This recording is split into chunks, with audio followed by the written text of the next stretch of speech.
como les había comentado, muchísimas gracias por aceptar la invitación de platicar aquí en el podcast de Bebidas de México. Hoy es el episodio número 6 y estoy aquí con Tania y Fernanda del proyecto Simbiótica. ¿Y quién es mejor que ustedes? Me gustaría que se presentaran cada una su experiencia y que me platiquen también un poquito de Simbiótica. ¿Hace cuánto comenzaron con este proyecto? Bueno, hola, yo soy Tania, soy cofundadora del proyecto de Simbiótica y bueno, básicamente mi labor en Simbiótica ha sido la parte de fermentación directa, o sea, todo esto de elaborar, planificar, toda la experimentación en fermentos. Y Simbiótica es un fermento, bueno, sí, es un fermento grandote, ¿no? Es un proyecto de fermentación, básicamente, donde nos gusta pues experimentar con distintas opciones de fermentos, tanto bebidas, alimentos. Y por la experiencia que yo tengo, bueno, inicialmente yo comencé en el mundo de la fermentación con fermentación alcohólica, haciendo cerveza principalmente. Y de ahí fue que me empapé muchísimo en la fermentación alcohólica. Posterior fue que me especialicé en posgrado y ahí se me abrió el mundo de la fermentación a fermentos, pues ahora sí que distintos, ¿no? Como esto de la kombucha, también fermentos de vegetales, misos, fermentación con hongos. Y básicamente eso lo extrapolamos al proyecto de Simbiótica. Y pues básicamente Simbiótica es proyecto de fermentación, pero algo que tiene Simbiótica que puedo pensar que está dirigido a emplear ingredientes locales, también está dirigido a una parte educativa y una parte de, pues, de asesoramiento, ¿no? Hablando del tema de fermentación. Y bueno, yo soy Fernanda, yo soy socióloga de profesión. Mi camino a Simbiótica es muy distinto al de Tania.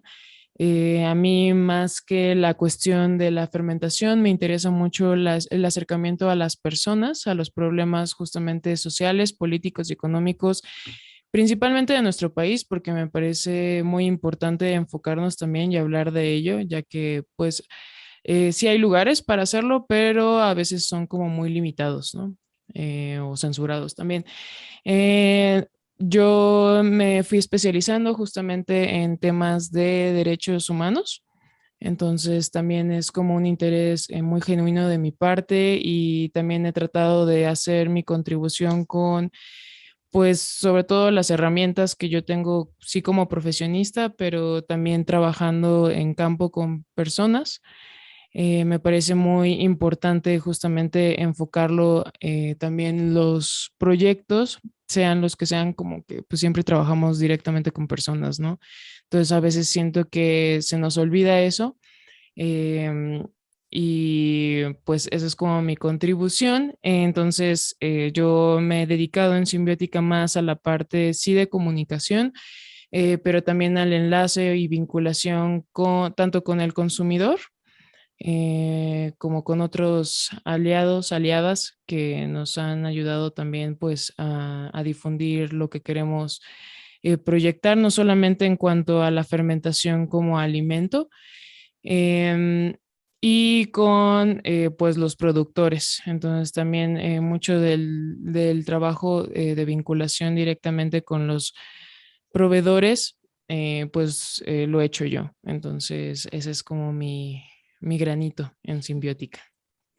Esta parte social que comentas sobre la investigación que te gusta a partir de los derechos humanos, supongo que va bien conectada con la manera en cómo le compran el producto a los productores y cómo lo adaptan ustedes a su proyecto, ¿cierto? O sea, me imagino que no le compran a cualquier persona, sino que tiene que tener ciertas características, la manera en cómo siembra o cómo cultiva, para que ustedes puedan tener ese producto en simbiótica.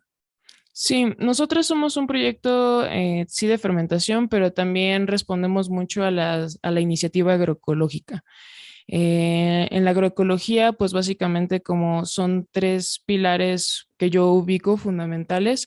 Uno es el comercio justo, que sí me gustaría como puntualizarlo mucho porque actualmente pues ya muchas marcas, principalmente grandes, pues también están aprovechando como esa línea de mercado y de comunicación en donde el fair trade o el comercio justo pues ya se empieza a verse medio confuso y también se cataloga también como si fuera orgánico. No tiene una asociación directa, puede ser sí, pero nosotras por eso no tampoco lo ponemos como orgánico nuestros productos, principalmente porque pues es parte como de una certificación nada más. Entonces, en la parte de agroecología es eso, el comercio justo. El comercio justo está basado no solamente en pagarle el precio que el productor o productora definan, sino también tiene que ver con toda la cadena. O sea, toda la cadena tiene que ser completo. Y un proyecto de agroecología, pues, a mi parecer, no puede ser un proyecto como muy grande, industrialmente hablando, porque justamente son cadenas cortas. A eso se le apuesta en la agroecología. Entonces, también tiene un impacto ambiental que tiene que ver justamente con la rotación de cultivos. Eso nos interesa mucho porque pues sabemos que pues tenemos una crisis socioambiental en donde pues la explotación también de las tierras pues está generando una serie de problemáticas tanto en lo que cultivan, digamos, en la soberanía alimentaria, que ese es otro eje también de la agroecología, que es también que las personas que cultivan tengan acceso a esos alimentos que cultivan, porque lo principal para nosotras es que las personas con las que trabajamos, es decir, los proveedores, primero pueda, o sea, que ellos accesen también a lo que nos dan, ¿no? Tenemos esta lógica desde las ciudades, porque pues nosotros somos de ciudad, ¿no? La verdad. Eh, Como de esta idea confusa de yo, si yo le compro más a este proveedor, a este productor, pues es mejor para ellos, ¿no? Y a veces pensamos eso, pero no entendemos que pues tienen como ciertas, sí limitaciones, pero tienen un porqué. Justamente en la rotación de cultivos tiene que ver, o sea, no me pueden hacer una plantación gigantesca de coles, porque entonces no va a haber milpa, no va a haber otro tipo de alimentos que también son importantes no solamente en la diversificación de su propia dieta o en la dieta de cierta población a la que abastecen, sino también en el enriquecimiento a las tierras.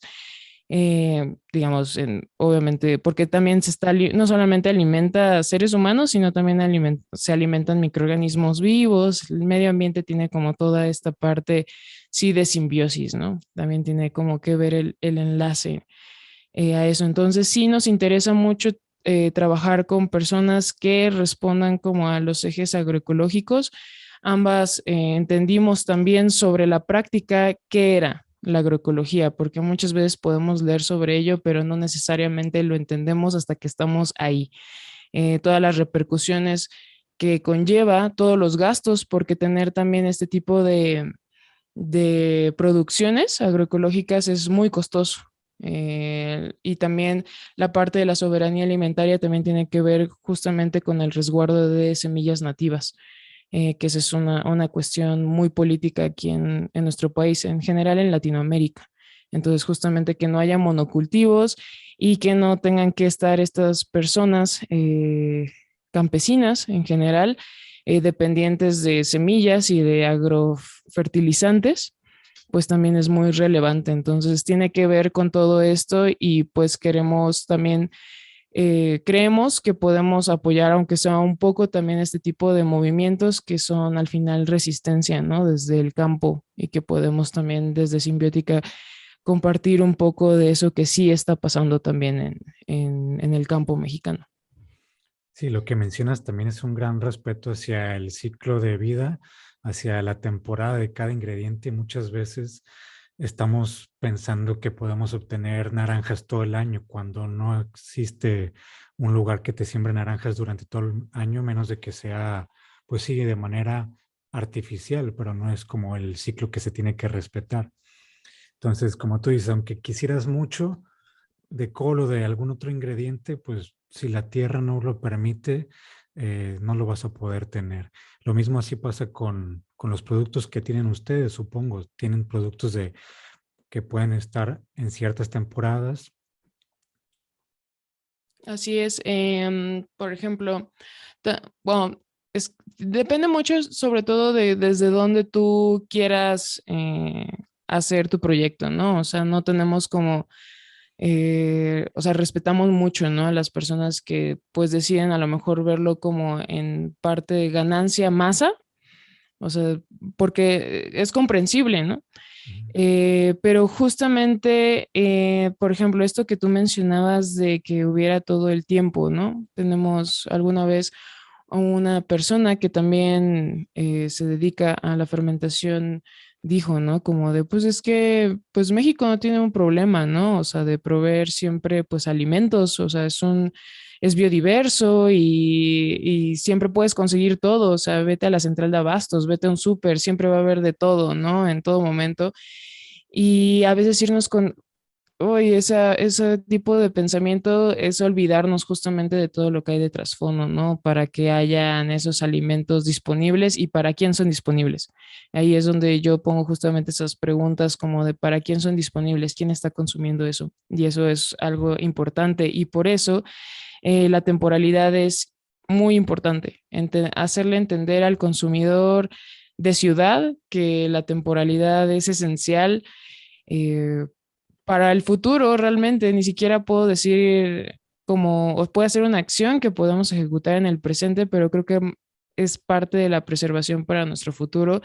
Y sí considero que nuestra generación está haciendo como ciertos aportes y creo que también las generaciones que vienen, pero creo que hay mucha resistencia de las generaciones de arriba, justamente por esta parte industrial, ¿no? O sea, también este boom industrial y de los enlatados y conservadores y demás químicos, pues tiene como, ahí están los impactos, ¿no? O sea, generacionales muy marcados.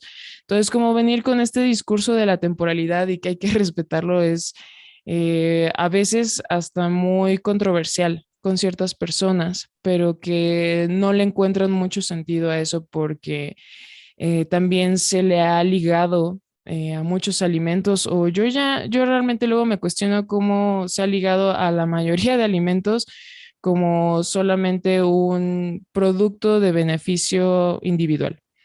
Yo en lo personal tengo un conflicto con la denominación de alimentos funcionales. Yo creo que todo alimento tiene una función de diferentes maneras, no solamente en el organismo de un ser humano, sino en el organismo también de otros seres vivos, microscópicos y no microscópicos. Porque al final se nos ha olvidado también que pertenecemos a todo un ecosistema, ¿no? Entonces, la temporalidad nos habla justamente de eso, o sea, qué está disponible y qué no, pero pues es justamente controversial porque no estamos habituados a ese tipo de pensamientos. Entonces, por ejemplo, en Simbiótica, desde un inicio teníamos muy en claro que queríamos responder a ello porque estuvimos constantemente en contacto con justamente personas que trabajan sus tierras. Entonces, estas personas fueron las que nos explicaron, porque nosotras en estos 5 años, vamos a cumplir 5 años del proyecto, es lo que nos ha dejado principalmente de aprendizajes. Entender que los tiempos de las ciudades son totalmente ajenos a los tiempos del campo, pero no quiere decir que son planos diferentes, o sea, no son dimensiones distintas, porque o sea, requerimos de los recursos del campo para que tengamos pues alimentos, ¿no? O sea, los restaurantes, que haya alimento en nuestra casa, o sea, todo eso tiene un enlace directo, o sea, por más que tú quisieras tener un huerto en tu casa, pues no te va a abastecer de todo lo que realmente quisieras, o sea, sería muy limitada tu alimentación, ¿no? Y que también eso se empieza a contraponer también con otras cuestiones muy asociadas a la cuestión de la salud, de que tienes que tener una alimentación también diversa, ¿no? Entonces, yo creo que también hay ciertos discursos en torno a la alimentación y al bienestar que al final están eclipsando otras cosas que se nos están olvidando voltear a ver cuando nos llevamos algo a la boca. Pero qué gusto saber que pues generaciones como esta de nosotros y proyectos como el de ustedes están compartiendo esta información y haciendo ruido para pues que más personas tengan esta información de cómo es el proceso para poder consumir un alimento, qué implica, qué hay detrás, desde quien lo siembra hasta que haya manera de cultivarlo, de cosecharlo. Y creo que es una manera también de valorar cuando es temporada de cada producto. Por ejemplo, me pasó cuando estaba viviendo en Oaxaca, hay temporadas de tunas, hay temporadas de pitayas, y cuando es la temporada, pues obviamente te da mucho gusto, te emocionas porque vas a consumirla. Y me imagino que, bueno, así pasa con otras frutas y otras verduras, que si lo tienes todo el año, esa emoción, esa felicidad obviamente se va desgastando porque pues es algo que se te va a hacer común de verlo todos los días. En cambio, si respetas esa temporalidad cuando es, en el momento que se empieza a cosechar esa fruta o esa verdura, pues tu emoción va a ser todavía mucho más grande y vas a valorarla.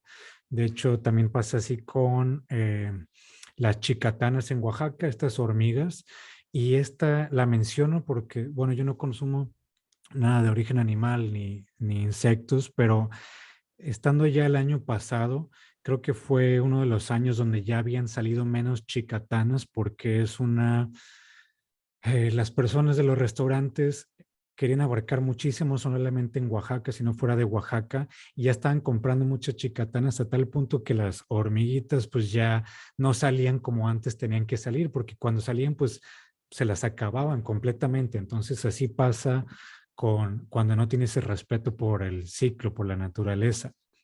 Ahora me gustaría pasar a lo que es bebidas fermentadas, pero antes de pasar a bebidas fermentadas, bueno, me comentan que ustedes tienen ya 5 años en el proyecto Simbiótica y sé que fermentos abarca muchísimo. Me gustaría también que compartieran esto, qué es un fermento y cuáles son las bebidas fermentadas que tienen en Simbiótica.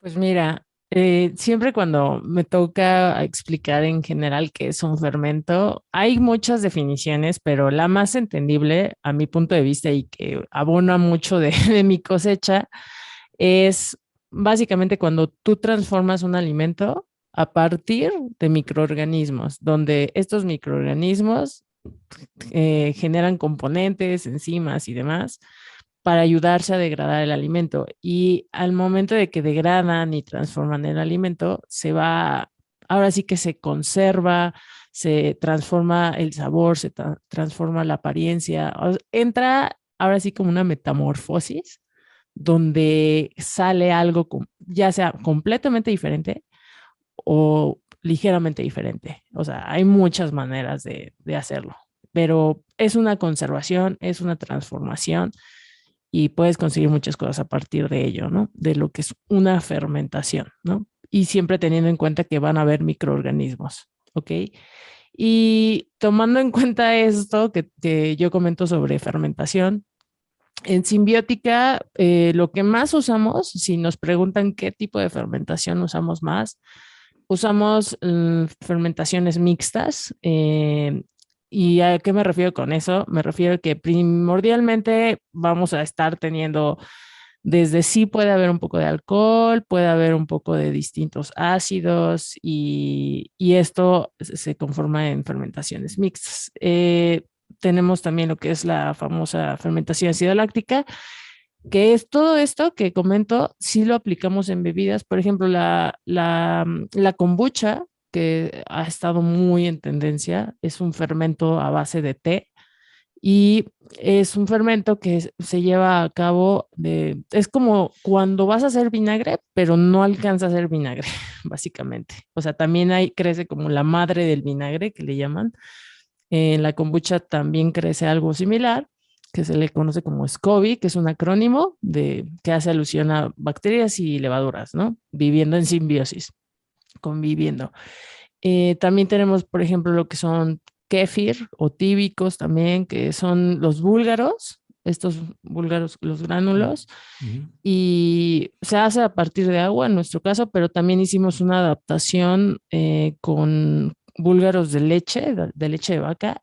Lo que quisimos hacer es cambiarle el medio, haz de cuenta, si no le doy leche, ¿qué pasa si le doy, no sé, lechada vegetal, ¿no? En este caso usamos lechada de coco preparada por nosotros, hicimos una adaptación básicamente lo que hicimos fue hacer pruebas a lo largo del tiempo y cambiando como ciertas propiedades de la lechada, ¿no? Si le pongo miel de agave, si le pongo, no sé, algunos otros componentes, ¿me adapta? Sí. Y logramos un kéfir de leche o lechada de coco, ¿no?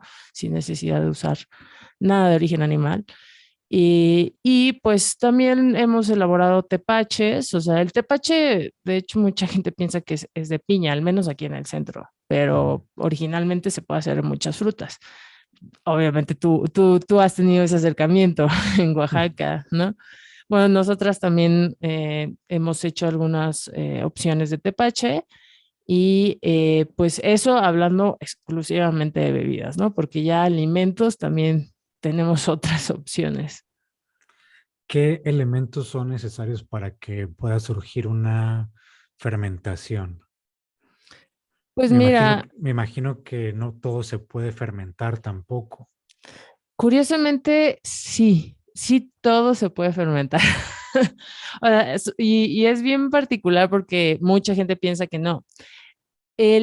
¿Por qué me refiero a que todo se puede fermentar? Bueno, porque hay que entender que hay microorganismos por doquier, tanto dentro de nosotros, inclusive donde estemos sentados, en nuestra casa, en todos lados hay microorganismos, pero no todos los microorganismos son capaces de fermentar inclusive nuestra comida.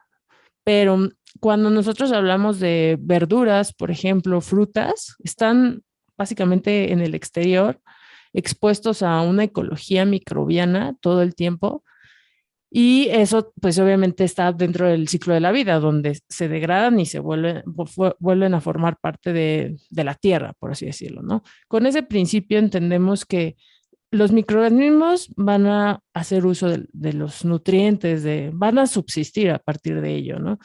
La fermentación es eso, o sea, la fermentación es cuando tú tienes tu alimento, si yo quisiera, no sé, fermentar alguna de las bebidas que te comenté, es hacer uso de estos microorganismos que están en el ambiente y curiosamente cuando hablamos de bebidas como las que te comenté, kombucha, kefir, son microorganismos que han coevolucionado, han estado a lo largo de nuestra vida como civilización humana, que han domesticado y se han adaptado a las condiciones y han desarrollado esas habilidades en específico. Y por eso se puede lograr una bebida consistente, ¿no? En kombucha o en kéfir, o sea, que tenga las características que tiene cada una. Pero si no tuviera estos cultivos, también las puedo fermentar con los microorganismos que están en la piel de la fruta, con los que están en mis manos, en el ambiente, y a lo mejor dan cosas distintas en sabor, pero como yo estoy controlando y tengo una intención de que haya una transformación por parte de estos microorganismos, sí hablamos de fermentación. A diferencia de si hablo de que se pudrió un alimento, normalmente todo lo que tiene que ver con pudrición, no hay control y no hay tampoco intención. ¿Ok? Y normalmente pues da pie a que sí me pudiera hacer daño. Entonces, si yo quisiera realmente fermentar algo, sí hay manera, nada más teniendo en cuenta como estos principios de, bueno, para fermentar, ok, el control, la intención y cómo le hago, ¿no? O sea, si hay como a lo mejor reglas básicas cuando te metes en todo este mundo de la fermentación. Es como cocinar, que tú sabes que vas a agregar sal, ok, ¿cuánto de sal? Ok, también es muy sensorial, sabes que si te pasas de cocción, va a ser un engrudo, ¿no? O sea, estos principios, inclusive un poco intuitivos, están dentro del proceso de fermentación. ¿Y cuáles serían las bebidas que ustedes tienen en su proyecto Simbiótica para vender?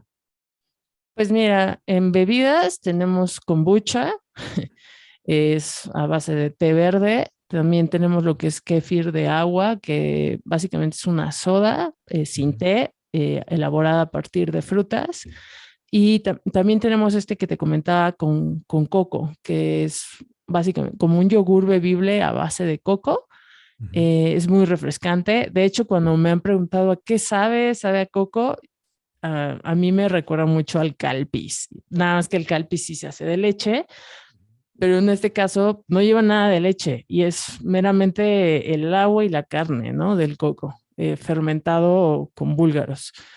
Y estas son tres opciones que tenemos a lo largo de todo el año y siempre cuando viene invierno, por este tema del frío, lo que hicimos fue desarrollar de manera de temporada una opción de vino, pero es un vino pensado para consumir como vino caliente. O sea, y normalmente lo hacemos de distintas frutas, ya sea capulín, ciruela, u otros frutos rojos que encontremos que tengan los productores disponibles y que nos puedan proporcionar en las cantidades que ellos tengan.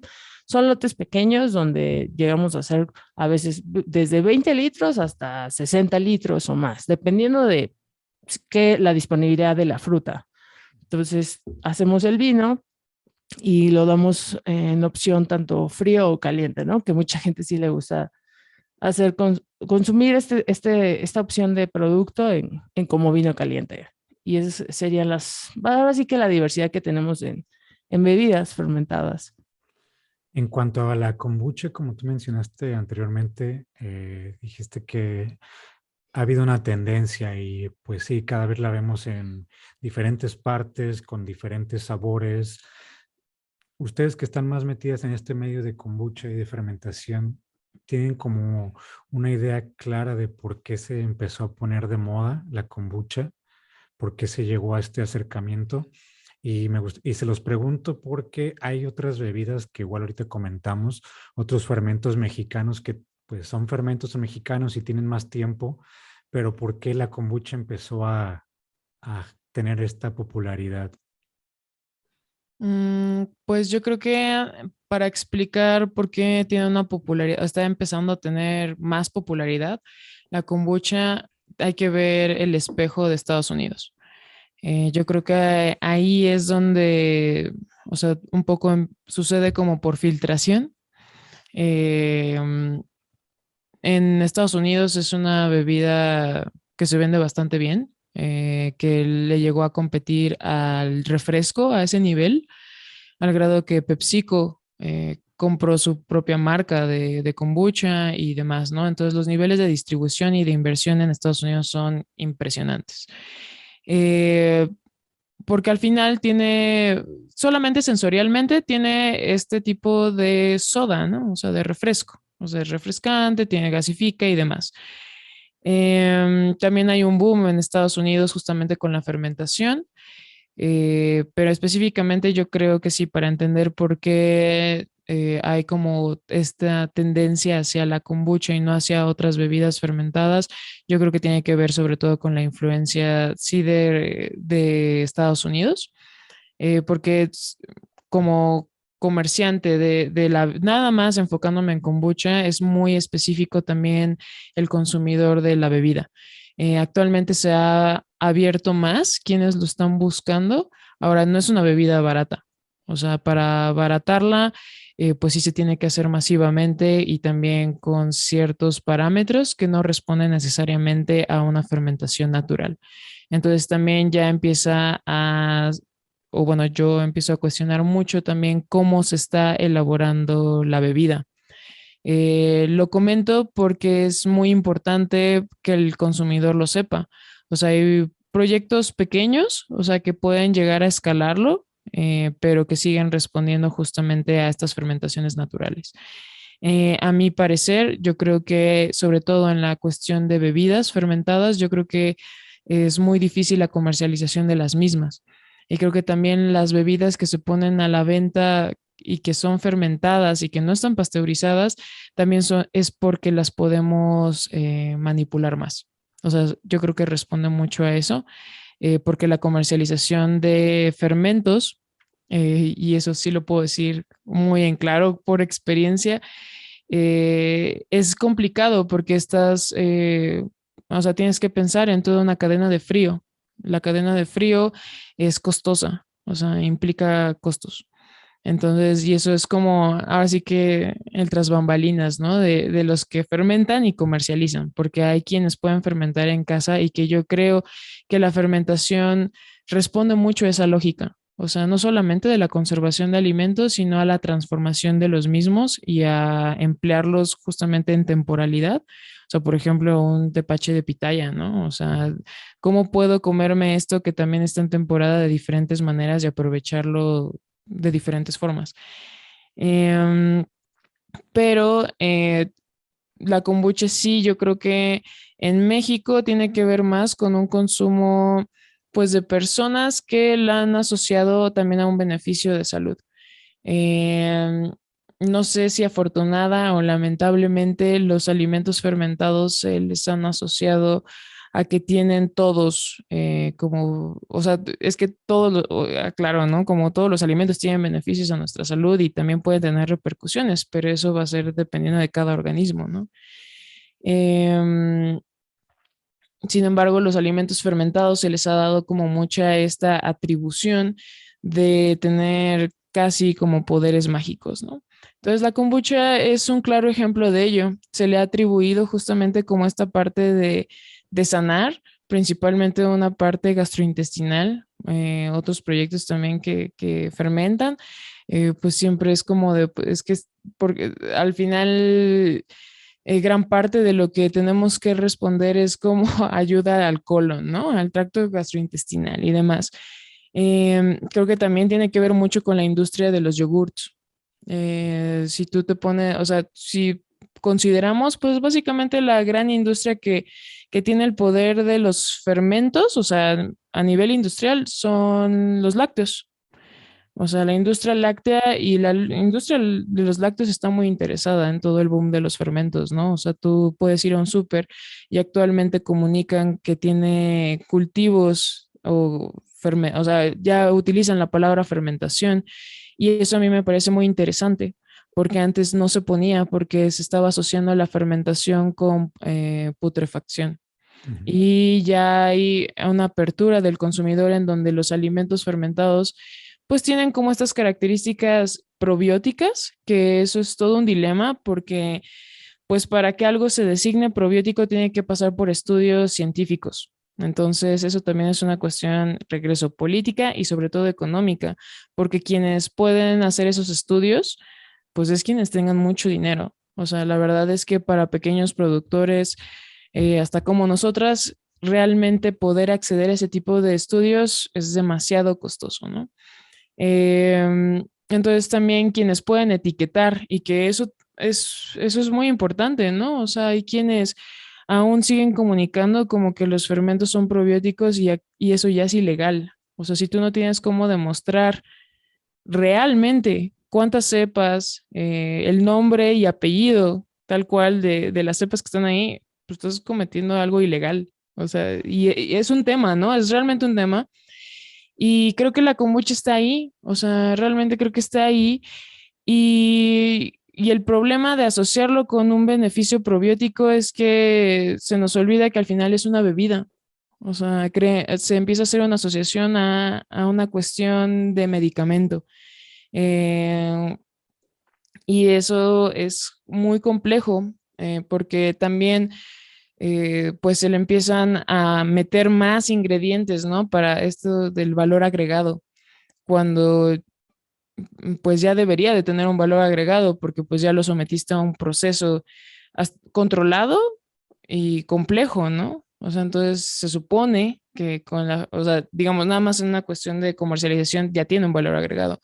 Entonces, ya irle metiendo más cosas tiene que ver por cómo lo vendes, cómo compites también con las personas que están haciéndolo.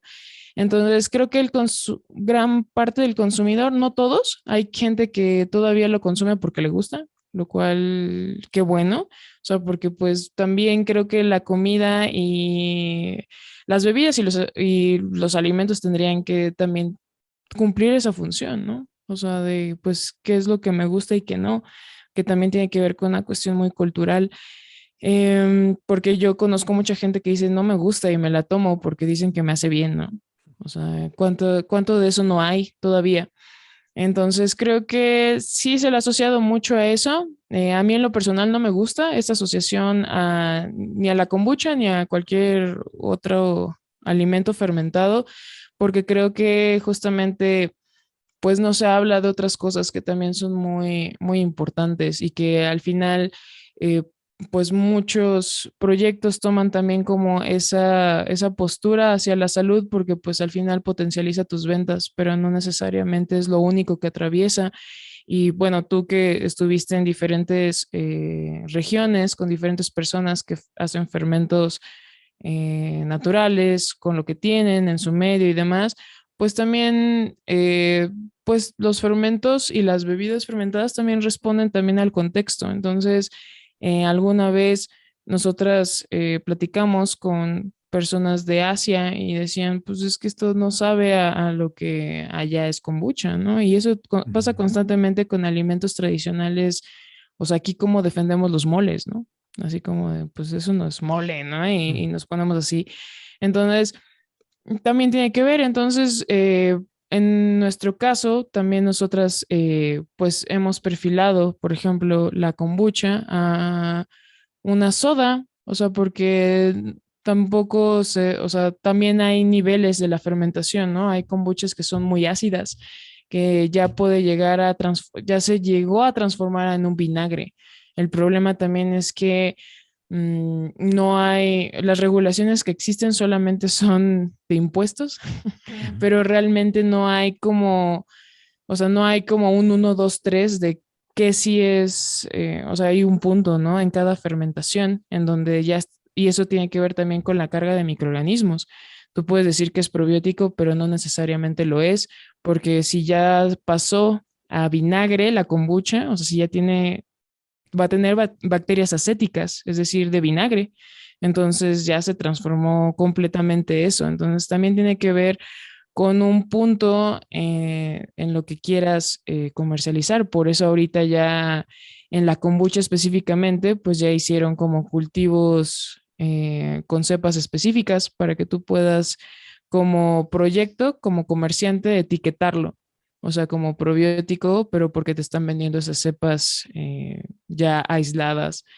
Y lo que pasa mucho, por ejemplo, en Estados Unidos es que la kombucha se está haciendo diluciones de vinagre, eh, básicamente, y gasifican artificialmente y añaden las cepas.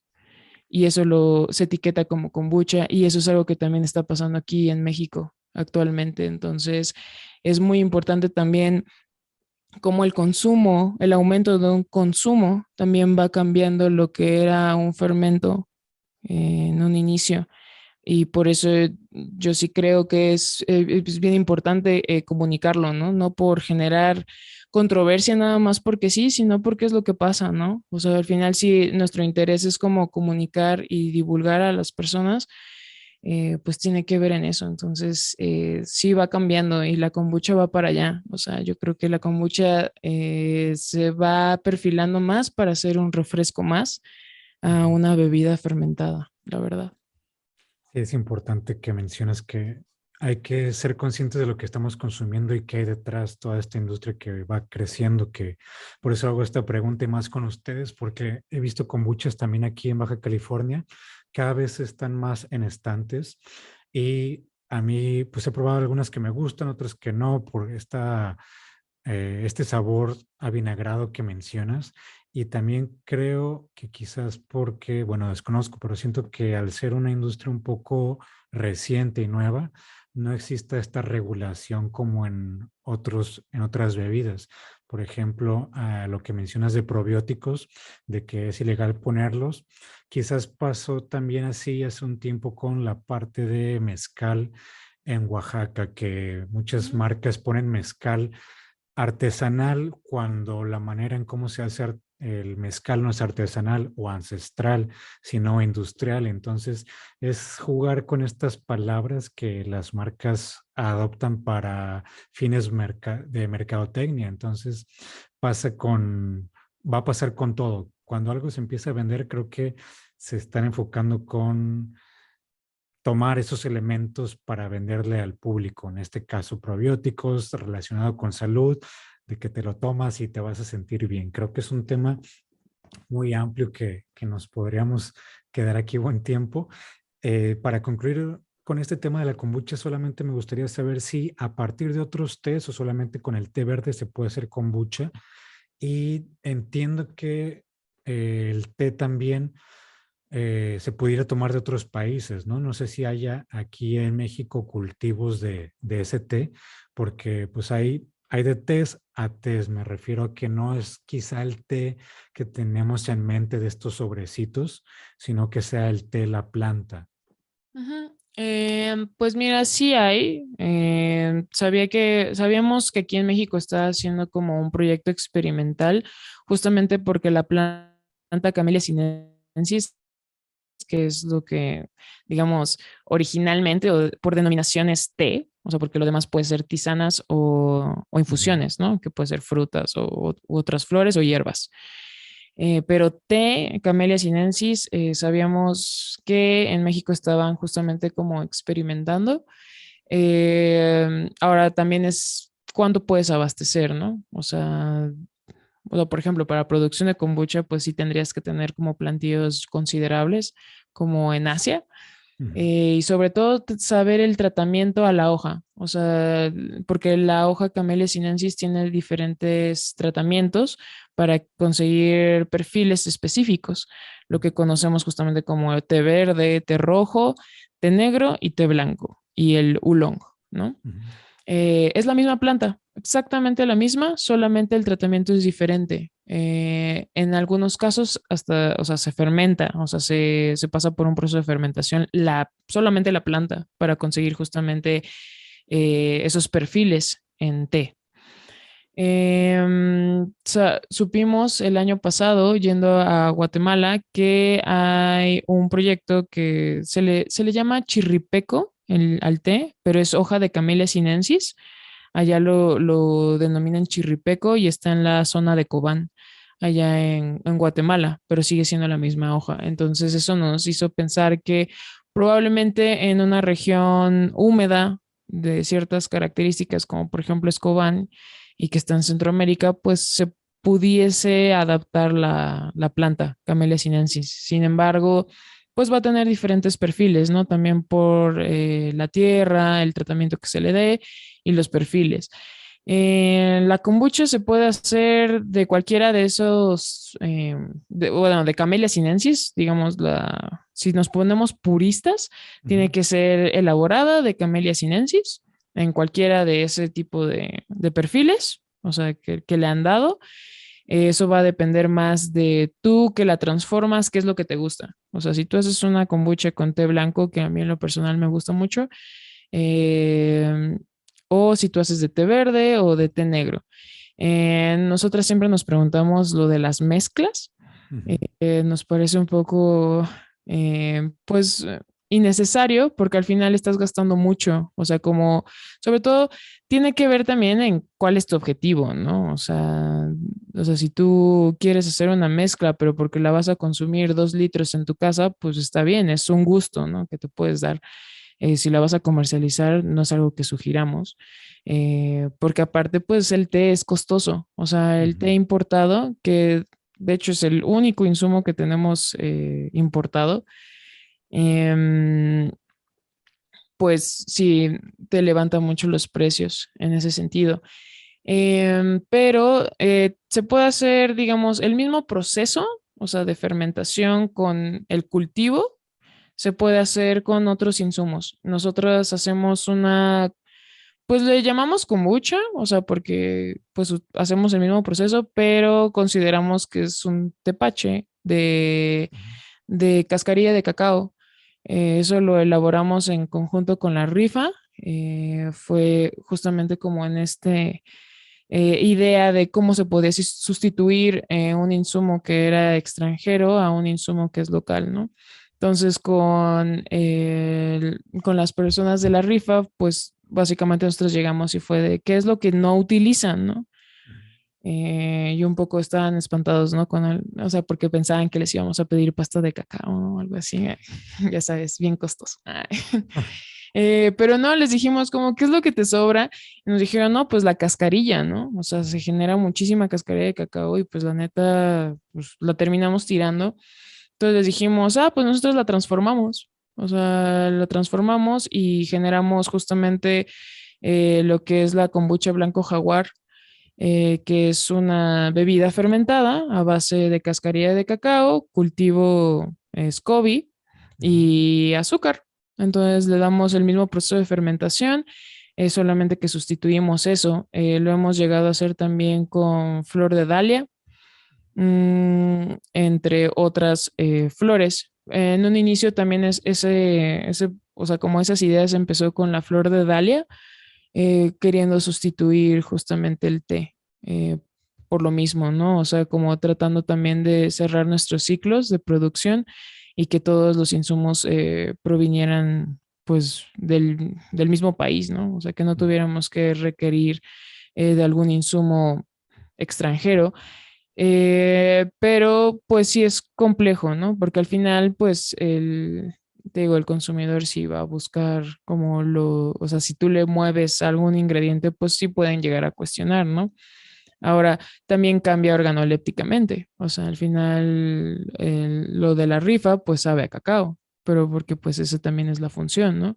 En el caso de las kombuchas, si tú le pones té negro, a nosotras nos dan como notas como de manzana. Pero pues con el té verde a nosotros nos parece un perfil más sutil, muchísimo más sencillo también para el consumo o sea, general, eh, y muy refrescante. Entonces también en cada té, o sea, puede ser té verde, pero tiene también diferentes tratamientos distintos, ¿no? Entonces también meterte al mundo del té es como Es un otro gran universo. horizonte, sí, es impresionante, ¿no? Entonces todo un mundo. Em, entonces, pero pues se puede hacer de otras cosas, sí, solamente yo pongo ahí como de qué tan purista eres. O sea, si quieres como, o sea, kombucha tradicional, Ujú. tiene que ser de té. O sea, Ok. té Camellia sinensis y puede ser en cualquiera de esas derivaciones de la misma hoja. Sí, de la otra manera también se está haciendo algo increíble, es el usar el producto local y el otro es aprovechar lo que pudieran ser desechos, ¿no? En este caso de la cascarilla de cacao. Me acordé un poco de el proceso para despulpar la cereza del café. No sé si eso ya se haya usado, porque ahorita que mencionaste esto de cascarilla de cacao, me tocó ver cómo despulpan el café antes de que lo pasen al patio y es mucho desecho también esta cascarilla de la fruta, de la cereza. ¿Conocen que se está haciendo algo con eso? Porque si no, quizá también se pudiera utilizar, ¿no? Pues mira, el mucílago del café pues tiene muchos azúcares. Entonces, pues sí te Ujú. va, o sea, bueno, va a depender del punto. El problema del tratamiento de la cereza de café o el mucílago del café es que si no le das un tratamiento de secado, se te va a pudrir Mm, súper rápido, porque también si tú piensas en las regiones donde se da el café, pues tiende a ser húmedo. Entonces sí. eso va a hacer que la putrefacción, pues de una fruta, pues Ujú, sea de volada. Por ujú, eso hay muchos productores de café que realmente lo que hacen es desecharla y lo que, o sea, es como sustrato más bien como para la tierra. ujú, Hay quienes saborizan con eso. ujú. También hay un problema ahí porque es súper costoso. O sea, o sea, ya cuando lo secan, sirve para hacer infusiones, y da notas a tamarindo. O sea, si tú lo infusionas, o sea, te sabe a tamarindo. Ujú. No, no tan fuerte, o sea, pero sí da esas notillas ahí a tamarindo. Pero el problema es que, por ejemplo, como transformador, se te van a ir los costos al aire, ¿no? O sea, es sobre todo por qué porcentaje vas a tener que emplear. Pero, por ejemplo, o sea, yo pensaría en qué tan viable, ¿no? A lo mejor para vinagres, o sea, vinagres que se pudieran, o sea, que se pudiera poner a fermentar mucho más rápido el mucílago, podría ser una opción, que no conllevaría también tanta inversión, por ejemplo, del productor, ¿no? O Ujú. sea, porque de que se pueden hacer como diferentes transformaciones de estos, entre comillas, desechos, se pueden. El problema es que, por ejemplo, en el café, pues están muy enfocados a todos los procesos del café, ¿no? Y que conlleva mucho tiempo, muchos costos. Entonces, si tú le quieres dar como ese giro, por ejemplo, con el cacao también o sea, pasaba, ¿no? Con el mucílago.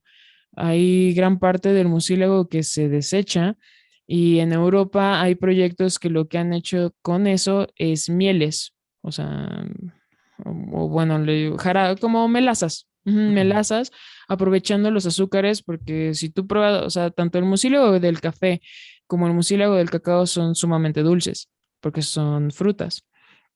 Y son frutas, pues, hasta cierto punto tropicales.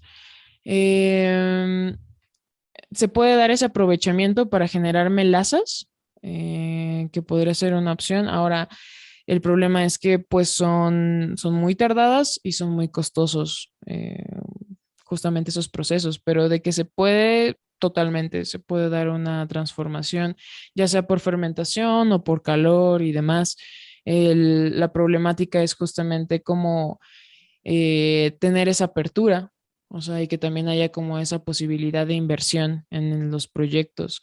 Pero sí, o sea, por ejemplo, podría ser más conveniente como para los productores de café, o sea, que ya es un insumo propio y que desechan, pero que les conllevaría también como enfocar, como ahora sí que parte de la inversión y también del tiempo de trabajo a otro proceso, ¿no? Y bueno, la comercialización es otro tema, ¿no? Entonces, si se puede, lo que sabemos es que se utiliza para saborizar, Ujú. pero justamente, bueno, también, por ejemplo,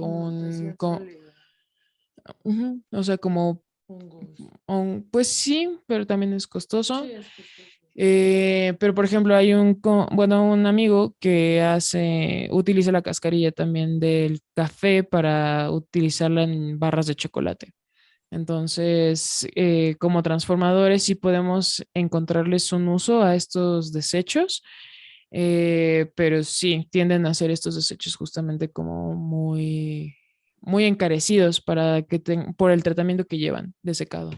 Sí, al final necesitas una inversión para ese otro proceso y además necesitas espacio para el secado. A mí me tocó ver que apenas podían en algunos lugares eh, poner todo el café a secar y ya no había espacio para poner otra cosa. Entonces esto ya implica cambiar toda la estructura dependiendo pues la marca y los recursos que tengan. Pasando ahora a las bebidas de México. ¿Qué conocimiento tienen ustedes sobre cuáles bebidas fermentadas hay en el país en general? Hablamos anteriormente sobre algunas bebidas que podemos encontrar más en estados como Oaxaca y mencionaron el tepache también. No sé si conozcan otro lugar donde puedan encontrar bebidas o cuáles podrían decir que serían las bebidas más populares fermentadas de México.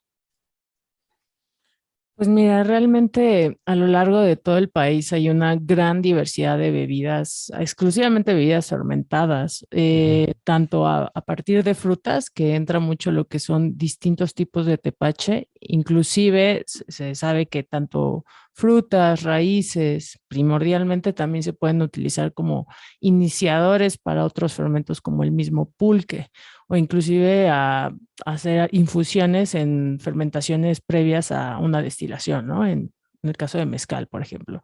Entonces, ya todas estas variaciones implican en distintas, ahora sí que suman a la diversidad de fermentos. Y si nos vamos a un solo ingrediente, por ejemplo, el maíz tiene muchas derivaciones de bebidas fermentadas. Por ejemplo, encontramos en la zona de Jalisco el tejuino, que ujú, básicamente ese surgió más pues en la colonia, donde al momento que se introduce la caña de azúcar, se hace una mezcla con panela o con azúcar actualmente, masa de maíz nixtamalizada y agua, azúcar y pues fermenta, que de ujú, hecho en el principio de lo que es un tepache podría ser muy semejante, pero no es un tejuino, ¿no? ujú. Y más al norte podríamos encontrar también el tesguino, que ahí, de hecho, a diferencia del tejuino, se utiliza lo que es el maíz germinado y posterior se trocea, se hace una masa o solamente se trocea, lo cocen por horas para conseguir todo este dulzor del maíz y muchas veces se va más a una bebida un poco alcohólica, que de hecho hasta las fiestas que Mm. hacen alrededor de esta bebida se llaman tesguinadas. Realmente, y también si nos metemos en torno a los frutos de los cactus, como la tuna, como el garambullo, hay toda una diversidad de bebidas fermentadas, ¿no? En el caso de la tuna está el colonche, que también, dependiendo la región, y el tipo de tuna que se emplee, va a ser el sabor, va a ser cómo se elabora, va a ser todo, ahora sí como la receta, ¿no? De cada familia y cada región también va a impactar en la diversidad, porque hay quienes fermentan el colonche con pulque o lo fermentan nada más con las cáscaras como si fuese un tepache de piña o lo fermentan nada más, lo dejan, ¿no? O sea, o con colonche de antes, ¿no? O tepaches. Entonces, a mí me llama mucho la atención que no solo pasa en México, pasa en otros lugares, inclusive en Estados Unidos, hay fermentos tradicionales que eran de los o son de los indios americanos, que no se habla mucho de ellos, o si vas a Sudamérica, Centroamérica, también hay una gran diversidad de fermentaciones tradicionales, que básicamente el principio es fermentar lo que tienen a la mano y dependiendo de las condiciones climáticas, de la fruta, de los recipientes o del conocimiento que se tenga, pueden generar una gran diversidad de fermentos, ¿no? Entonces, la verdad es que sí hay muchísimos, o sea, ahorita en los registros a nivel mundial, hablando del mundo, son 5,000 distintos tipos de fermentos, al menos registrados, pero hay muchísimos no registrados porque se ha perdido por la oralidad, o sea, por esta cuestión de que no hay un registro como una documentación, como se ha hecho en la cocina, en los fermentos también pasa, se han perdido muchas recetas. Sí, es todo un universo. Al final desconozco cómo inició la fermentación, pero creo que sí lo escuché, que es aprovechar lo que tienes, ¿no? Porque si no lo tienes durante todo el año, te quedan residuos y supongo que se tiene que aprovechar de alguna manera para consumirlos en otra etapa, ¿no? Del ingrediente. Sí, o sea, por ejemplo, si nos enfocamos más como a fermentos muy occidentales, responden a un proceso de conservación. Por eso la fermentación y la agricultura tienen todo el sentido en conjunto. Pensarlos de manera diferenciada siempre va a ser bien conflictivo y a mi parecer va a responder a como intereses más ajenos. O sea, es difícil como hablar de inicios como tal, porque muchos fermentos, o sea, por ejemplo, los búlgaros se generaron por el recipiente en donde se colectaba la leche. Entonces empezaron a notar que había una transformación y que había unos gránulos. Tiene que ver mucho por procesos incidentales. Creo que la fermentación habla mucho de eso, por eso yo siempre he pensado que es muy explosiva y descontrolada. Em, pero, por ejemplo, en la parte de alimentos, más que en bebidas, yo creo que en alimentos sí tiene que ver justamente la conservación de la cosecha. Por ejemplo, todas estas conservas, ya sean en vinagre o en salmuera, tiene que ver con este tipo de conservación y de aprovechamiento, sobre todo en regiones que son muy frías, por eso hablo como mucho de Occidente, tiene que ver en eso. Pero, por ejemplo, si tú te vas a Latinoamérica o en México, muchas bebidas responden más a cuestiones tradicionales en el sentido que tienen o sea, que más bien que tienen un significado muy específico para ciertas comunidades, ¿no? Que algunos se han extrapolado más a la comercialización. Sí, por ejemplo, el tejuino en Jalisco es un claro ejemplo que ya tiene como sus cambios, que es con helado de limón y le ponen chilito, ¿no? O sea, como que también van cambiando. eh, sí en el tiempo, pero también creo que también en los contextos, ¿no? O sea, hay bebidas fermentadas que tienen que ver con festividades y que solamente se hacen en ese entonces. Por ejemplo, el atole morado de San Juan Ixtenco en Tlaxcala es un ejemplo, ¿no? O sea, solamente lo llegan a hacer o cuando tienen un invitado, eh, pues que les da gusto recibir o en festividades específicas, ¿no? Ahora, yo siempre hablo del pulque porque el pulque yo creo que es una bebida de resistencia. fermentada, que además es conocida, porque a veces hablar como de fermentos que son como muy regionales nos Sí, alejan mucho, ¿no? Como no solamente de la fermentación, sino de también como mexicanos, como que lo vemos lejano y es de, ah, pero eso qué, ¿no? Entonces, yo siempre quiero sacar el pulque porque sí me parece una bebida que resiste y creo que es un claro ejemplo o un parteaguas para entender también lo que han resistido no solamente alimentos y bebidas fermentadas, sino yo creo que también la cocina tradicional en México, ¿no? Aún con sus adaptaciones. El pulque, pues hay que pensar en la planta, pasa mucho como con el mezcal. Pensarlo solamente como bebida, yo creo que hay que irnos ahora sí que a la raíz de la planta, de donde viene, y el tiempo que pasa, ¿no? O sea, como a mí me impacta mucho, por ejemplo, en el pulque, pues 12 años. O sea, imagínate 12 años yendo a cuidar tus plantas, ¿no? O sea, y esperar el momento en el que ya pueda ser capada. O sea, son 12 años. O sea, 12 años es mucho tiempo, o sea, muchísimo tiempo, en donde cumplen ciclos, donde, o sea, imagínate en tu vida que tantas cosas no pasan en 12 años, ¿no?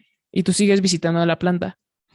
y Eh, además la visitas y no está luego saliendo fuera de la puerta de tu casa. Hay que cruzar cerros, hay que cruzar monte.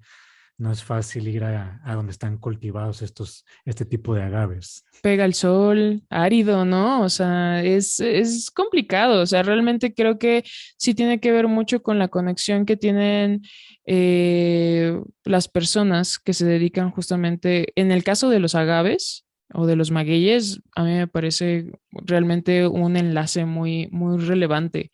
Y por eso creo que también se transmite mucho este quehacer, no solamente del cuidado de la planta, ¿no? Sino de todo el proceso o sea, para extraer la bebida.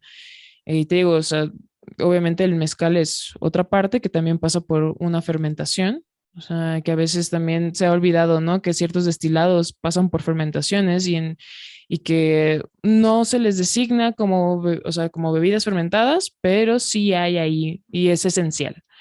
En el Sí. caso, por ejemplo, del pulque, pues, o sea, y es como súper fácil encontrar como justamente toda esta parte del pulque en donde también tuvo como los señalamientos de parte de la industria de la cerveza, que es otra bebida fermentada, ¿no? O sea, cuando se introdujo en el porfiriato, pues se decía que se fermentaba con la muñeca, que era básicamente excremento de caballo, Ujú. porque era la bebida que más se consumía en México. O sea, la población mexicana consumía pulque, pero pues porque se extrae, o sea, de aquí y las plantaciones de magueyes, pues es una planta endémica y hay unas variantes impresionantes y además la cantidad de aguamiel que puedes extraer, o sea, se capa 2 veces al día cuando ya está en su punto y se pueden extraer bastantes litros. O sea, y transformarlos esos en pulque. Entonces puedes utilizar el aguamiel del maguey para hacer pan, para endulzar, Mm. y para generar pulque, ¿no? Y en el pulque, pues, ¿qué pasa con el pulque? Pues que actualmente, por ejemplo, estamos tan estandarizados a ciertas bebidas que lo primero que dicen del pulque es olor, o sea, y textura. A lo mejor hay gente que puede tolerar el sabor en ciertos puntos del pulque, no en todos, también cabe de decir, pero principalmente algo que no mucha gente no tolera actualmente es justamente esas texturas como las del pulque en bebidas. Es muy conflictivo y los aromas, la fermentación es eso, o sea, es una interacción también con cosas que no están estandarizadas, o sea, por más que tú quisieras controlarlas, o sea, si tú lo quieres hacer de forma natural,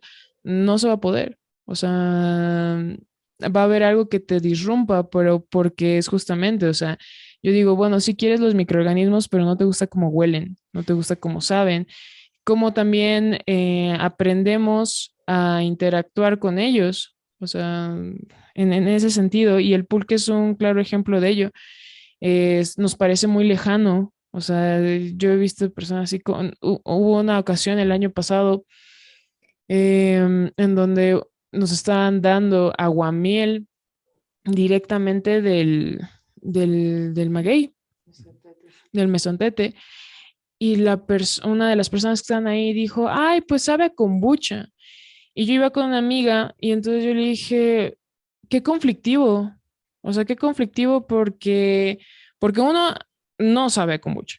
O sea, o sea, neta, yo puedo decir así como el aguamiel ni de chiste, pero también tiene que ver con asociaciones. Cuando nosotros empezábamos, cuando probaban la kombucha, decían, sabe a tepache. Eh, Son nuestros procesos para, ¿sabes? Para detectar y siempre nos vamos a ir a asemejar lo que conocemos. Es un proceso muy natural del ser humano. El problema, ¿sabes? No tenía problema cuando asociaban, así, ah, pues sí, es tepache, ¿no?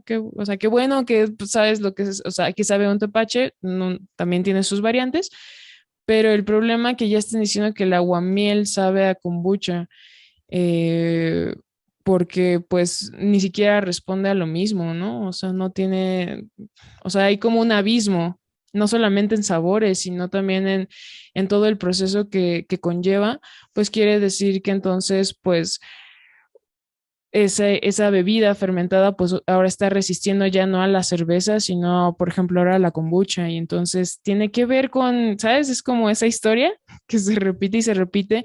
Y a veces a mí me conflictúa mucho que es como, hay como gente, ¿no? En mercadotecnia o a veces muy apegados a la industria que es como, ay, pero es culpa, ¿no? Del productor porque no comunican. O sea, no, o sea, por eso la gente no lo conoce, pero también tiene que ver con las lógicas de los lugares, en donde pues también es bien complicado. O sea, si tú trabajas la tierra y cuidas un maguey 12 años y no cuidan uno, ¿no? Cuidan varios. Pues también hacer otros tipos de trabajos es bien complicado. O sea, lo sabemos. O sea, quienes hemos bajado y compartido una jícara, ya sea o de mezcal o de pulque, ¿no? Con las personas y nos sentamos a escuchar y a observar, pero sí, yo creo que el pulque es un claro ejemplo de las resistencias y yo creo que es una bebida que las personas que lo trabajan todavía tienen mucho que contar, mucho que decir. Y a mí a veces me conflictúa mucho, por ejemplo, que haya, que se le dé más el foro a ciertas personas, por ejemplo, que hablan de pulque, que nunca han capado, ¿no? O sea, o que realmente han hecho las visitas solamente porque les va a dar credibilidad a sus proyectos y eso a mí me genera mucho conflicto porque al final no es voltear a ver a las personas que sí están cuidando a los magueyes, que además es una planta en peligro de extinción y que tiene una repercusión cultural y en biodiversidad impactante en nuestro país. O sea, es igual con las tunas, ¿no? O sea, hay muchos alimentos, muchas plantas en el mezcal también se ve mucho, ¿no? El agave, o sea, cómo también se va cooptando. Afortunadamente, el pulque es tan rebelde que no se deja industrializar tan fácil, ¿no? O sea, Sí, porque explota, ¿no? O sea, es como, o sea, es real. O sea, las marcas de pulque industrializado son creo que dos y se llevan únicamente a Estados Unidos, pero porque realmente envasar pulque es un reto, ¿no? O sea, no es sencillo y vas a tener que quitarle todo lo que realmente es el pulque regional. la Ayer, esencia, ¿no? sí, ayer me decían, ¿no? Como de, ustedes fermentan pulque y yo dije, no, eso es solamente en la región, ¿no? O sea, no, o sea, yo no creo que sea imposible, o sea, creo que siempre la ingeniería en alimentos puede generar las maneras, pero sí me parece como bien importante como la naturaleza de las mismas bebidas se resisten a este tipo de prácticas, ¿no? De comercialización y demás. Em, y te digo, a mí siempre me gusta hablar del pulque porque creo que sí es cercano y creo que aunque lo consumamos en curados, a mí no me conflictúa, yo digo que lo sigamos consumiendo. O sea, si es Sí, más sencillo, no pasa la, nada. porque la base al final es la misma, ya que le pongan sabores distintos es depende el gusto de las personas. Y qué bueno que mencionas que el pulque es una bebida rebelde, porque sí lo es. Incluso te lo dan en recipientes, en frascos perdón, en botellas de refresco grandes y tienes que irlo destapando poco a poco en el camino porque si no te va a explotar. Entonces, incluso dentro de un mismo pueblo, dentro de una misma ciudad, el traslado es súper complicado, aunque también actualmente cada vez veo más espacios y restaurantes que están introduciendo esta bebida, que para mí es algo increíble, que generes este acercamiento.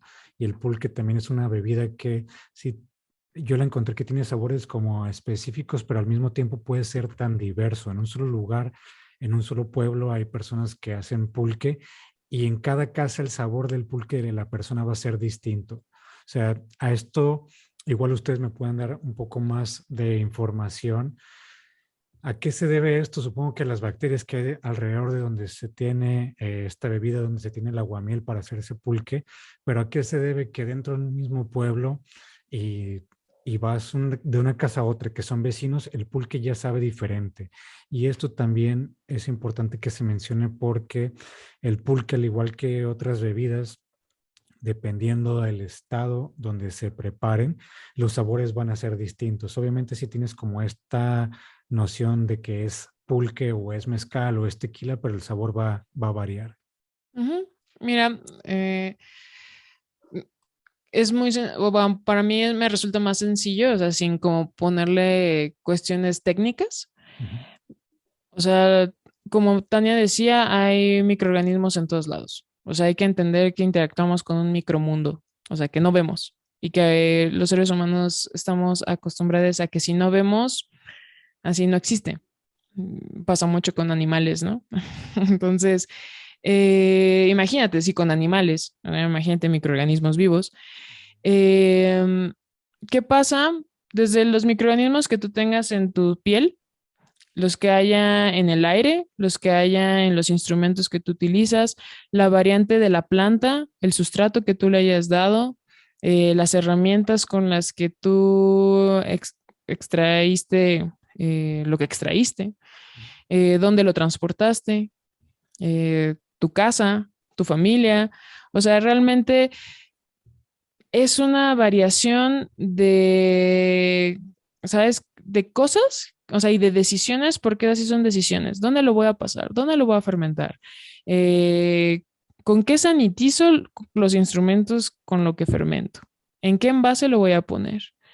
Todas esas decisiones van a ser cruciales para la bebida final, o sea, completamente. O sea, y a veces esas decisiones no las tomamos del todo conscientes, sino a veces es como por prueba y error. O sea, es como de, no, pero me pasó esto, entonces ahora lo voy a hacer así. Pues me gustó este sabor, ¿no? En los mezcaleros a veces hay como este tipo de conversaciones, ¿no? ¿Sabes? Entre mezcal y mezcal. Em, Pasa mucho en las bebidas, o sea, sobre todo en bebidas fermentadas es eso. O sea, son las decisiones que tomes y ahí siempre nos gusta utilizar el ejemplo, por ejemplo, de la masa madre, ¿no? La masa madre, o sea, estas personas que dicen así de, no, pues me la trajeron de Europa y tiene 150 años existiendo. O sea, no hay algo tan mentiroso que eso. O sea, realmente, ¿no? O sea, no, o sea, aunque haya sido de la reina de Inglaterra hace mucho, mucho tiempo y te regaló un cachito, ya cuando tú la trajiste y tú la Ya pusiste cambió. en tu casa, ¿sabes? Ya la tocaste tú, cambió todo el medio. O sea, esa masa madre importada Ujú. de 150 años ya le vale madres eso. Ay, perdón. Ay, Sí. Ah, te apures. bueno, ya le vale, así eso. Eh, y se transforma, o sea, porque estamos hablando de transformaciones que no controlamos. O sea, la vida de los microorganismos es tan corta, o sea, realmente es tan corta que va cambiando todo el tiempo, todo el tiempo. Entonces, la población, ¿sabes?, de microorganismos vivos se va adaptando. Yo sí considero, no sé si Tania está de acuerdo, que los microorganismos vivos son los seres vivos más adaptables al mundo. O sea, nosotros vamos a dejar de existir y ellos van a seguir existiendo y se van a adaptar a esas condiciones hostiles. Y porque esa es la verdad, o sea, son condiciones hostiles todo el tiempo. La fermentación genera que se estresen los microorganismos. Para que fermenten es un proceso de estrés que sometemos a los microorganismos para que generen el fermento. Entonces, o sea, ¿sabes? Hay como ciertas explicaciones que nos dan como mucho para entender qué está pasando en el medio. Yo prefiero hablarlo con términos humanos que en términos técnicos, porque así podemos también extrapolarlo a quien sea, a entender también este tipo de procesos. Y tiene que ver con eso, o sea, los fermentos son en parte decisiones que hacemos muy inconscientemente que van a impactar en los sabores finales, en las texturas, y por eso, aunque sean de la misma región, así se copian las recetas. Así, ya sabes, ¿no? Como a nosotros nos da mucha risa, ¿no? Como de, no, es que se robó mi receta. Entonces, no, pues sí, ¿no? O sea, a lo mejor si la ibas a publicar, pues ya valió madres, ¿no? Ay, perdón, otra vez. O sea, ya valió gorro. Eh, pero pues si no es con ese fin, o sea, la verdad es que a todo mundo le va a quedar diferente y Totalmente. a lo mejor en una cuestión de cocina, de cocción, y aún así les cambia muchísimo, ¿eh? Eh, pero en fermentación es crucial. O sea, yo sé que si yo le doy una receta a una persona, va a cambiar simplemente por dónde compró el insumo. O sea, de dónde viene su insumo y cuánto tiempo le dé y el envase y si lo lavó, si no lo lavó. O sea, todo eso va a ser un abismo de cambios sensoriales Ujú. como humanos en el fermento final. Entonces, por más que sea de la misma región y demás, va a ser entre lotes, o sea, cuando tú te dedicas a eso, entre lotes, ¿qué te pasa? O sea, no te va a quedar igual. O sea, si quieres que te quede igual, pues vas a tener que pasteurizar y saborizar, ¿no? O sea, y ponerle colorante y demás. O sea, también la estandarización para procesos de fermentación naturales, pues es algo bien ingenuo, o sea, la verdad. Entonces, la tarea es pues saberle decir al consumidor como, pues mira, o sea, ¿por qué no parte del consumo de esto es justamente la variación entre cada lote? ¿No? O sea, pues este me supo más a esto, a pesar de que lo haga la misma persona. Ujú. También influye mucho el ambiente. O sea, por ejemplo, con los calores que ahora hay, o sea, para fermentar, te fermenta de volada. O sea, o sea, ¿cómo vas a controlar el clima? O sea, puedes hacerlo con aires acondicionados y demás, pero y si no puedes hacer eso, pues el fermento, sobre todo las bebidas, mm, se descontrolan completamente. O sea, los tiempos van a variar y también creo que eso responde a otras cosas que no podemos controlar y que creo que cada vez menos podemos controlar, ¿no? Entonces, si yo fermento en Ciudad de México, va a ser completamente si fermentas tú en Ensenada, aunque lo fermentemos en el mismo lugar y te hayas llevado los insumos de aquí. O sea, va a cambiar completamente. Tú me vas a decir, ¿sabes qué? Me fermento en un día.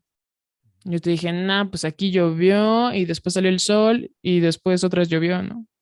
Y eso tuvo variaciones. Entonces, hay sí ciertas características que pueden ser bioquímicas, pero que también, pues al final siempre interactuamos con nuestros alimentos y eso es esencial en la fermentación, que interactuemos con ellos. Em, Porque pues al final eso va a repercutir en cómo te sabe qué microorganismos existen. También por eso es un dilema que queramos denominar a una bebida o a varias fermentadas como probiótico.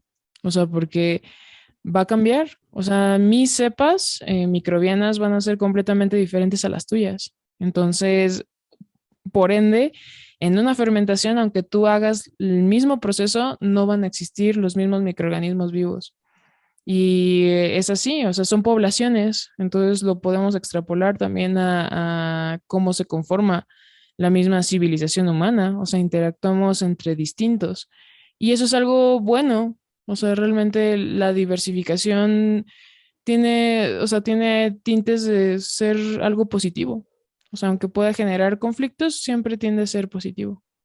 Creo que es lo bonito de que una bebida puede tener diferentes sabores, diferentes perfiles y que nunca va a ser igual tampoco, porque ya mencionas que dependerá del ambiente, dependerá del contacto físico por el que pase este líquido, este producto. Y pues si son bacterias que nosotros mismos traemos, pues no estamos en los mismos lugares todo el tiempo, entonces vamos haciendo esta acumulación, me imagino, de bacterias por donde vayamos pasando. Creo que sí pasó cuando había un taller de elaboración de cerveza artesanal ese tiempo acá en Baja y te daban los insumos, o sea, desde el recipiente, todo se los daban así parejos a las mismas personas. Bueno, no, a diferentes personas les daban el mismo tipo de olla, el mismo tipo de cuchara, todo lo que necesites para hacer la cerveza. Y obviamente pues les iba quedando distintos y ahora entiendo por qué, porque pues estas bacterias no van a estar en las mismas en casas diferentes.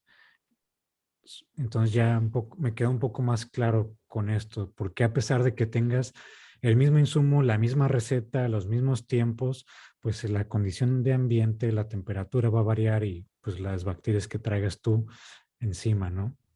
Y Sí. nada más como quiero puntualizar, por eso, por ejemplo, publicaciones, ¿no? Del extranjero, del europeo o de Estados Unidos, cuando las llevamos a México o a Latinoamérica, no nos quedan los fermentos, porque pues obviamente la receta está hecha bajo las condiciones Claro. sociales, económicas y climatológicas de la región. Entonces, imagínate todo, o sea, y lo estoy realmente poniendo en conceptos. Ahora, si lo desglosas, son muchísimas variables. Entonces, a veces la gente que se frustra porque no logra algún fermento, vale la pena preguntarse si no es por donde estoy parado, ¿no? Ujú. Ahorita que mencionaste hablando de la gente por sus fermentos, ¿qué fermentos en cuanto a bebidas se pueden preparar en casa?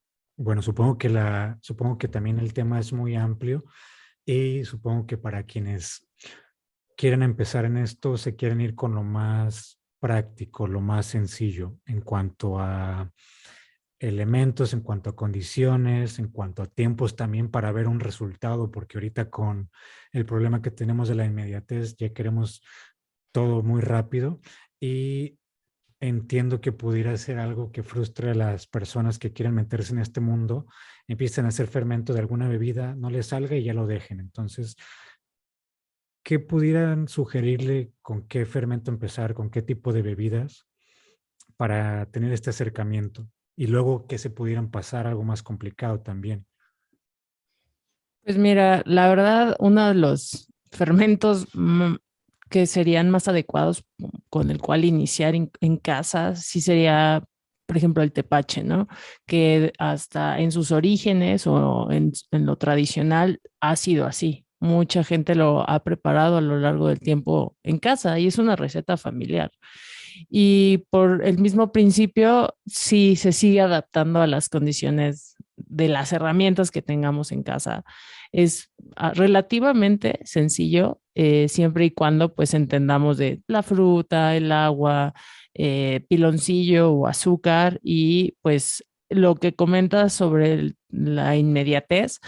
Bueno, realmente todos los fermentos sí nos van a hacer trabajar la paciencia en torno a esa expectativa de la inmediatez, porque de menos un fermento, lo más rápido que pudiera llegar a tardar o a estar sería 12 horas, ¿no? Y eso es como súper, súper rápido, ¿no? Casi un abrir y cerrar de ojos. Se me hace muy rápido. O sea, yo pensé que ibas a decir una semana para que ya puedas tener un producto. 12 horas es, o sea, prácticamente lo dejas una noche, ¿no?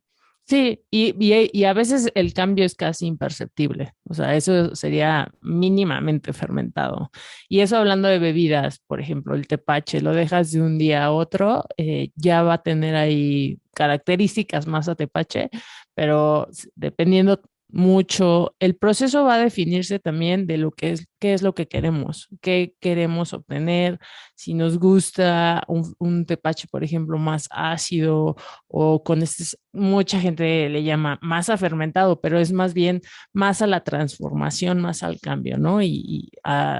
Relacionándolo al jugo de la piña o a la piña, pues sí va a haber un cambio. Entonces, dependiendo de lo que se busque, va a implicar tanto en el tiempo y también dependiendo de las condiciones, lo que comentábamos. Si es un lugar donde hace mucho calor, pues sí va a implicar en que haya una mayor vigorosidad o rapidez de la actividad en la fermentación, ¿no? Y pues si nos gusta que esté muy fermentado, pues la verdad sí habría que darle algunos días. El tepache, la verdad, a diferencia de otros fermentos, es un proceso rápido, a diferencia inclusive de la kombucha, que normalmente lleva al menos una semana. Y bueno, si ya quisieras empezar a fermentar cosas un poquito más complejas, ya que no eres tan desesperado y no buscas esa inmediatez, que ya entendiste este proceso de la paciencia y la espera para los fermentos, puedes adentrarte sí con la kombucha, que es un poquito más complejo, más por el tiempo, y podríamos hacer inclusive en casa hablando cervezas, vinos de frutas.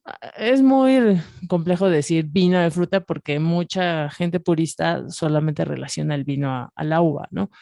Pero podríamos conseguir fermentos alcohólicos a partir de distintas frutas. Eso sí es factible y normalmente toman un poquito más de tiempo, ¿no? Realmente todos los fermentos, casi todos se pueden hacer en casa. Eso es algo bien interesante.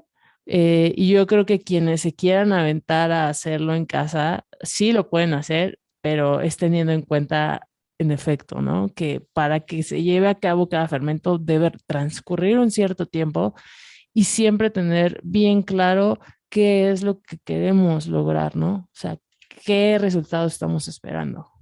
Eso es Sí, como lo fundamental, yo lo diría.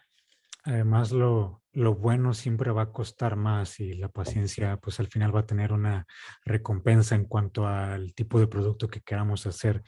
Ustedes nos compartieron una receta para hacer tepache, la voy a compartir aquí en las notas del episodio. Y también ustedes son las personas expertas en este tema y me gustaría que comenten sobre el taller que van a tener en cuanto a preparación de bebidas. Bueno, como comentó Tania en un inicio, Simbiótica no solamente es la bueno, producción y comercialización de bebidas y alimentos fermentados.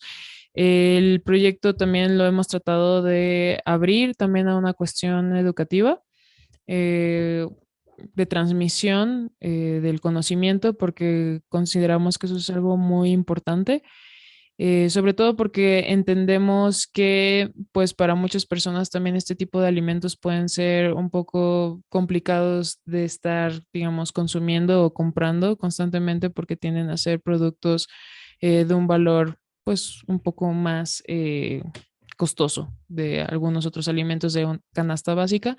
Entonces hay personas que pues el hecho de que puedan también acceder a este tipo de aprendizajes, pues también les da esta parte de elaborarlo desde su casa, ¿no? Entonces, tenemos una propuesta de talleres, conversatorios y bueno, también el podcast que tiene que ver también con divulgación en torno a la fermentación. En este caso es el taller de bebidas fermentadas. Lo enfocamos en esta ocasión específicamente a kombucha, kefir y cerveza de jengibre o ginger beer, que pues todos se pueden hacer en su casa, todos tienen un tiempo de fermentación que no es longevo y que con ciertos parámetros, pues ahora sí que pueden también como conseguir instrumentos no costosos y que pueden ejecutarlo en su casa y que pueden tener su control y que sepa bien, porque también es eso, ¿no? O sea, no por fermentar en casa tiene que saber feo, ¿no? Porque también ahí se da como un espectro bien, no sé, como nada agradable en torno a los fermentos, en que siempre tienen que ser difíciles, ¿no? De consumir. Entonces, pues es la parte justamente de transmisión y pues va a ser presencial, porque tenemos ahorita justamente como este formato tanto virtual como presencial, por lo mismo el contexto de pandemia.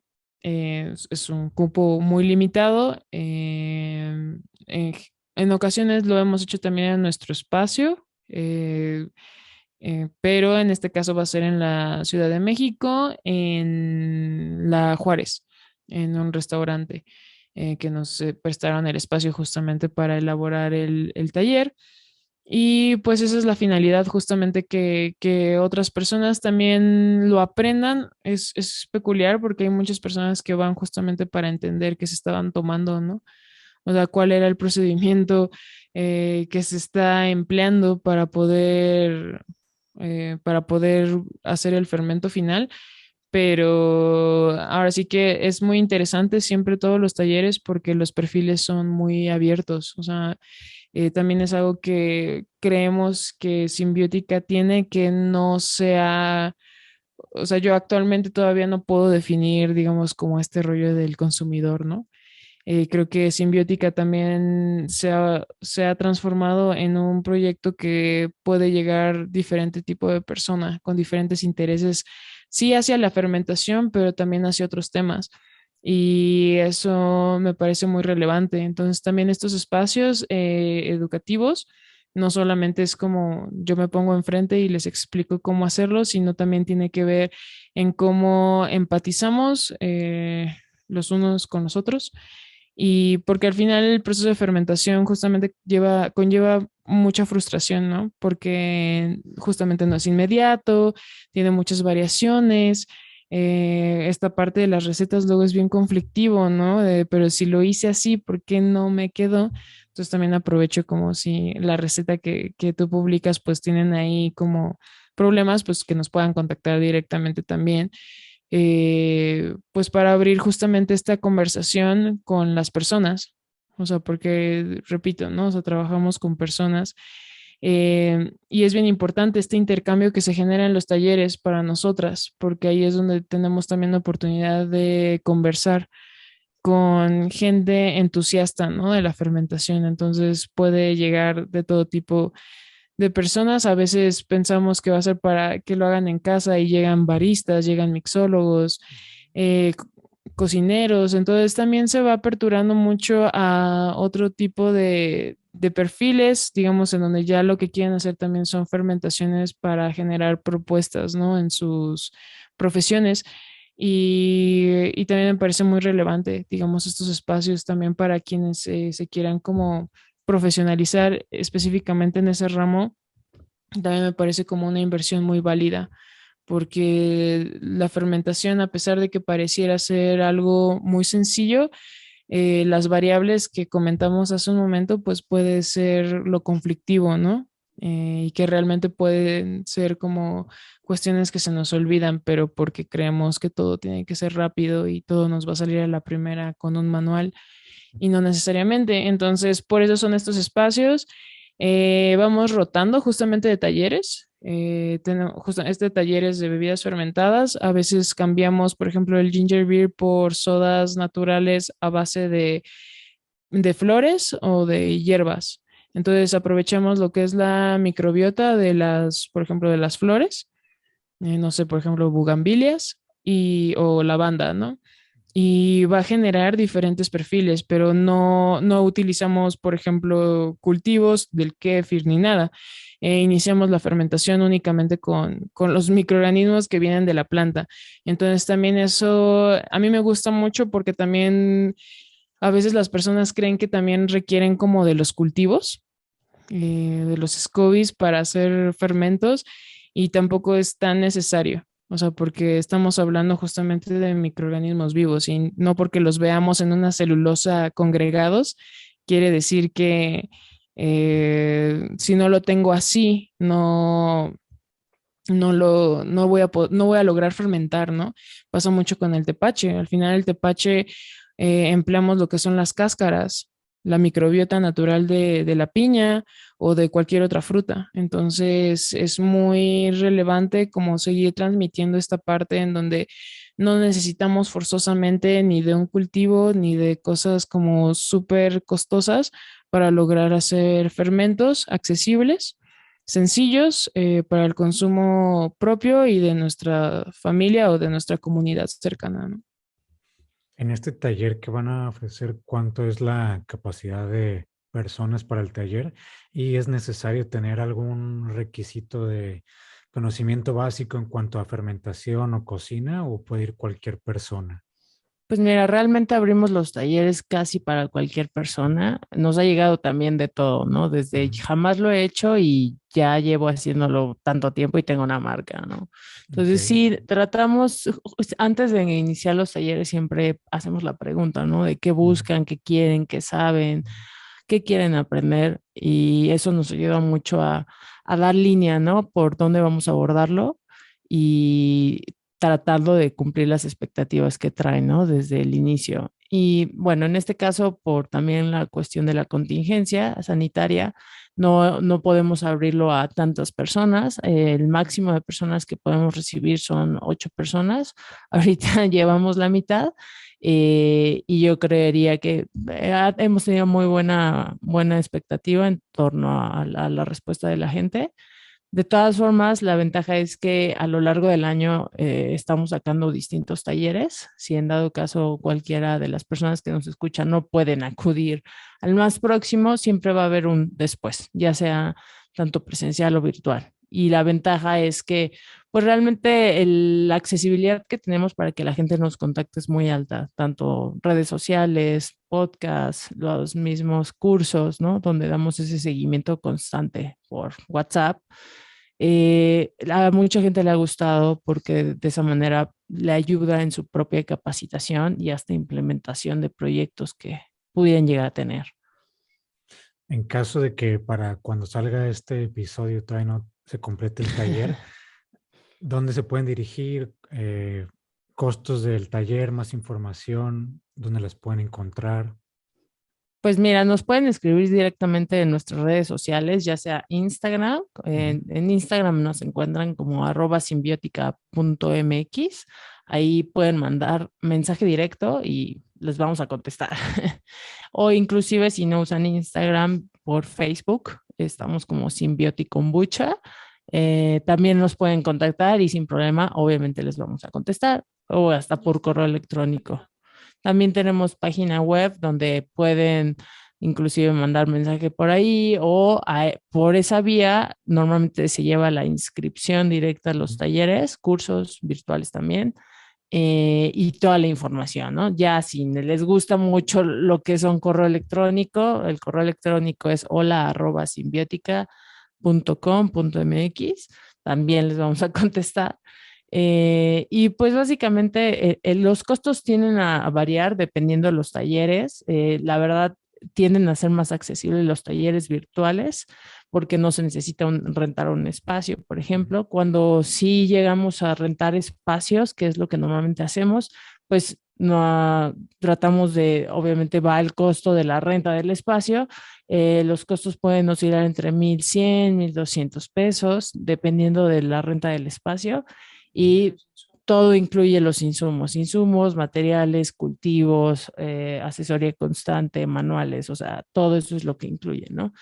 Y también los virtuales, incluye muchas veces materiales y también manuales en algunos casos. Entonces, más bien aquí les invitamos a que estén al pendiente de las redes, siempre estamos publicando la calendarización de talleres, cursos, y de esa manera pueden estar al pendiente. Inclusive hasta si quieren una asesoría personalizada, también las podemos trabajar. De cualquier manera, yo pongo sus datos, páginas y redes sociales en las notas del episodio. Y por último, no sé si quieren hacer otro comentario de proyectos nuevos que traigan, pero también me gustaría que mencionen dónde se pueden conseguir los productos de Simbiótica. Entiendo que están en Ciudad de México y quizás nos estén viendo y escuchando personas fuera de ese estado. Si pueden adquirir los productos de manera vía pues, paquetería o tienen que ir específicamente a algún lugar, si tienen puntos de distribución, cómo podemos tener productos de Simbiótica, ya sea no solamente las bebidas, sino entiendo que tienen otros productos de fermentación también. Bueno, tenemos envíos a toda la República Mexicana, entonces ahora sí que cualquier persona que esté en México, en cualquier lugar, pues puede ingresar a nuestra página web, que es www.simbiotica.com.mx, y ahí está la tienda en línea. Ahí vamos cambiando justamente por el inventario y subimos también lo que son fermentos de temporada.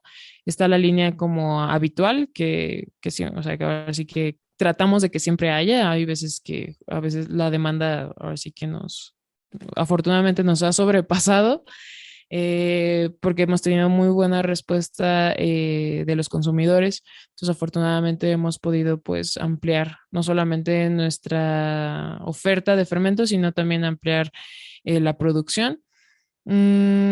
Pero también ahí subimos justamente productos de temporada o colaboraciones. Ahorita también tenemos todavía un chocolate que hicimos en colaboración con Cielo Dentro de Chocolatería, que tiene miso de maíz nativo. Entonces también un poco lo que tratamos de hacer es, o sea, ahora sí que transformar en diferentes alimentos para que sea accesible para todo tipo de persona y que sea sencillo. Eso es para cualquier persona que esté en cualquier lugar de México. Específicamente sí distribuimos más en zona centro, específicamente lo que es Ciudad de México. Tenemos diferentes puntos de venta y bueno, directamente con nosotras es todos los domingos en Mercado del Cien, que es un mercado ecológico, en donde hay ya 50 diferentes productores locales con diferentes propuestas, tanto de transformación de los alimentos como también productores de hortalizas. Y bueno, ahí estamos nosotras directamente. Y pues en otros lugares de la República no tenemos como tantos puntos de venta, pero pues como mencionaba, o sea, ahora sí que directamente en nuestra tienda cualquier persona puede hacer su pedido y se les hace llegar directamente pues hasta sus casas. Muy bien, y no sé, ya para concluir, si quieren agregar algo más sobre su proyecto o algo nuevo que traigan en puerta o algo que se nos haya pasado mencionar que consideren importante en cuanto a la fermentación, a los productos, a lo que mencionamos en un principio, la conciencia también sobre qué es lo que estamos consumiendo y qué está detrás de todos los procesos. Sí, bueno, ahorita estamos justamente como en un proceso de reubicación. Nosotras tenemos el taller lo que es en Cuernavaca, Morelos. La finalidad es también ya llevarlo a la Ciudad de México o zonas aledañas, justamente pues para que sea más fácil también la logística. Eso como internamente, pero pues tenemos justamente varias ideas para seguir la divulgación. Ahorita hemos parado un poco la producción del podcast, igual por la cuestión de comercialización y producción de los alimentos fermentados, pues obviamente nos ha exigido darle como prioridad. Sin embargo, siempre ha sido también una de las cuestiones principales de Simbiótica, pues pasar la voz y generar sobre todo espacios de reflexión en torno a lo que diferentes colegas también están haciendo, ¿no? En el podcast, más que centrarnos, ¿no? Como en lo que nosotras hacemos, también hablamos con diferentes personas que de alguna manera u otra o se dedican o su vida cruzó por algo en la fermentación y que pueden darnos justamente como otras narrativas de lo que cruza la fermentación, porque también no queremos como que sea solamente un eje en donde pues o que o sea, nuestras ideas o nuestro proyecto sea como la verdad absoluta. No nos gusta nada de eso, la verdad. Preferimos justamente como escuchar a otras personas y otras realidades. Eso es esencial. Yo creo que para cualquier persona y cualquier proyecto. Entonces, tenemos la finalidad también de seguir produciendo lo que es Fermentopía, que pues es un proyecto también autogestivo. Entonces, eso nos da mucha libertad de poder hablar de lo que queramos, con quien queramos, ¿no? Entonces, yo creo que eso es siempre muy valioso, ¿no? Y pues también en algún momento pues queremos como hacer un compendio de lo que también hemos recabado de nosotras y generar a lo mejor algún tipo de publicación, no grande, no tan costosa, ¿no? Porque también pues divulgarlo y promocionarlo también conlleva mucho tiempo, ¿no? Entonces estamos muy conscientes de eso, pero tenemos esa finalidad también. Y pues yo solamente quisiera como mencionar, ¿no? O sea, que siempre aperturemos la perspectiva de la fermentación para voltear a ver otras cosas. A mí me gusta pensar así el proyecto, eh, la fermentación como pretexto, o sea, para hablar de cuestiones necesarias, para generar condiciones menos injustas para otras personas, otras realidades, y acercarnos, ¿no? O sea, si no tenemos la posibilidad, ¿no? De hacer como estos viajes, bajar a campo y demás, pues estar conscientes de que esas realidades existen y que podemos interactuar de alguna manera u otra con ello, ¿no? Me parece muy esencial y pues también un llamado, ¿no? Como a quienes quieran fermentar, que pues siempre se cuestionen de dónde vienen lo que fermentan y que cuántas manos pasaron por ahí para poder tener ese acceso a ese alimento, ¿no? Y pues eso es lo que yo quisiera aportar. Sí, que pues principalmente retomando la parte de fermentación en casa, que pues se animen principalmente porque a veces cuando solo consumes los fermentos te quedas con eso y está bien que se genere el criterio en torno a qué nos gusta y qué fermentos conocemos, pero cuando ya lo hacemos en casa es una manera de integrarnos al proceso y entender, inclusive vivirlo, ¿no? Y eso ayuda muchísimo para que termines de entender que la bebida que te tomas en algún momento tuvo todo un tiempo, tuvo un proceso, una interacción, y eso, la verdad, se ayuda muchísimo al entendimiento, ¿no? En torno a todo lo que son los fermentos. Sí, internamente te cambia mucho al momento de que tú consumes algo que tú mismo creaste. Bueno, creaste entre comillas, porque pues es parte de la naturaleza. Me refiero a, no es lo mismo ir a comprar un tomate a si tú cosechas tus propios tomates. Cambia totalmente la perspectiva, la paciencia. Ves cómo es el cuidado de la planta, qué se necesita, cuánto tiempo es.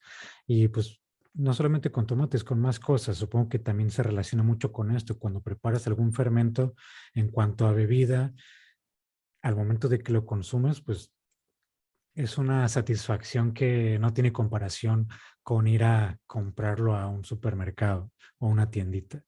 Entonces, qué bueno que hacen esta invitación, qué bueno que estén haciendo este proyecto. Muchas felicidades por el proyecto, me gusta mucho. Desconozco también muchísimo en cuanto a fermentación porque sé que es un universo muy amplio, pero por eso las quise integrar a este proyecto que nos platiquen en cuanto a las bebidas.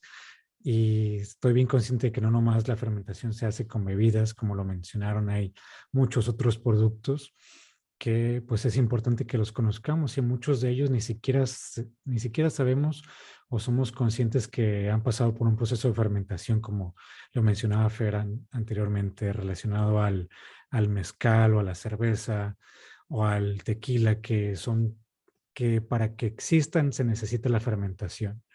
Entonces es un proceso súper importante que está más cerca de lo que pensamos. Ujú. De nuevo, Sí. mil gracias por su tiempo, en serio. Creo que sí, fueron casi 2 horas. Va a estar padre este episodio. Está saliendo el día de hoy, que es, bueno, no quiero ni decir qué día es, pero es un martes. Creo que es martes 27 de marzo, lo estamos grabando una semana antes. Y pues que se les llene el taller y que sigan habiendo muchos talleres. Igual les deseo lo mejor, que ya todo esto en cuanto a pandemia se tranquilice para que sea un beneficio parejo de poder seguir haciendo eventos, talleres presenciales, colaboraciones y pues espero poderlas ver pronto en una visita que yo tenga por Ciudad de México.